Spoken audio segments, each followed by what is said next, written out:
எல்லோருக்கும் வணக்கம் மக்களே. இந்த வீடியோவில் பார்த்தீங்கன்னா ரொம்பவே முக்கியமான ஒரு விஷயத்தை பற்றி நம்ம தெரிஞ்சுக்க போகிறோம்.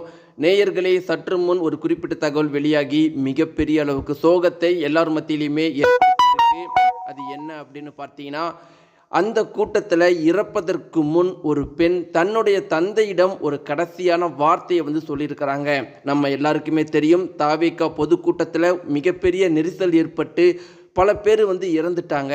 அதில் ஒரு குறிப்பிட்ட சம்பவம் பற்றின தகவல் இப்போ வெளியாகி எல்லார் மத்தியிலுமே மிகப்பெரிய அளவுக்கு பரபரப்பை ஏற்படுத்தியிருக்கு. அப்படி என்ன ஒரு விஷயத்தை அந்த மகள் அவர்கள், தாவேகா கூட்டத்தில் கலந்துக்கிட்ட அந்த மகள் அவர்கள் இறப்பதற்கு முன் தன்னுடைய தந்தை கிட்ட சொல்லியிருக்காரு அப்படிங்கிற அந்த அதிர்ச்சிகர தகவலை இப்போ சமூக வலைத்தளங்களில் பரவிட்டு இருக்கிற அந்த குறிப்பிட்ட விஷயத்தை பற்றி தான் நாம் தெரிஞ்சுக்க போகிறோம்.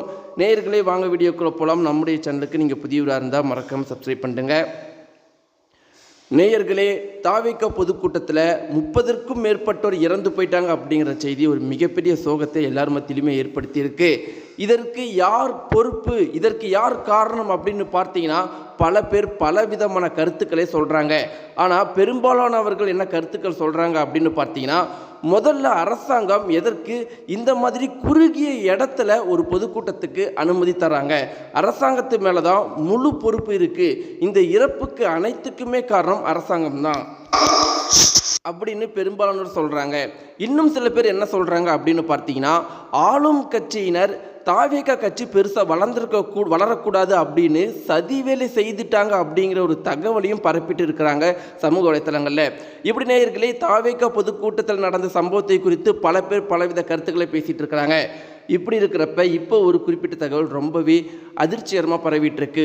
அதில் என்ன அப்படின்னு பார்த்தீங்கன்னா, ஒரு மகள் அந்த கூட்ட நெரிசலில் மாட்டி சிக்கி தவிச்சிட்டு இருக்கும்போது இறப்பதற்கு முன்னாடி தன்னோட தந்தையை பார்த்து, அப்பா நீங்கள் பத்திரமா முன்னாடி போயிடுங்க, நான் எப்படியாவது வந்துடுறேன் அப்படின்னு சொன்னதா அந்த தந்தை சொன்ன தகவல் தான் இப்போ மிகப்பெரிய அளவுக்கு எல்லார் மத்தியிலுமே வருத்தத்தையும் கண்ணீரையும் கலங்க வைத்திருக்கு.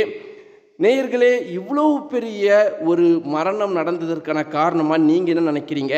எல்லாருமே சொல்கிற மாதிரி திமுக அரசாங்கம் இப்படி பண்ணிட்டாங்க, திமுக அரசாங்கத்திற்கு மேலே தான் இதற்கு பொறுப்புன்னு நினைக்கிறீங்களா? இல்லை எல்லாரும் சொல்கிற மாதிரி இதற்கு பின்னாடி ஏதாவது சதி நடந்திருக்கும் நீங்கள் நினைக்கிறீங்களா? உங்களுடைய கருத்துக்களை மறக்காமல் சொல்லுங்கள். நன்றி.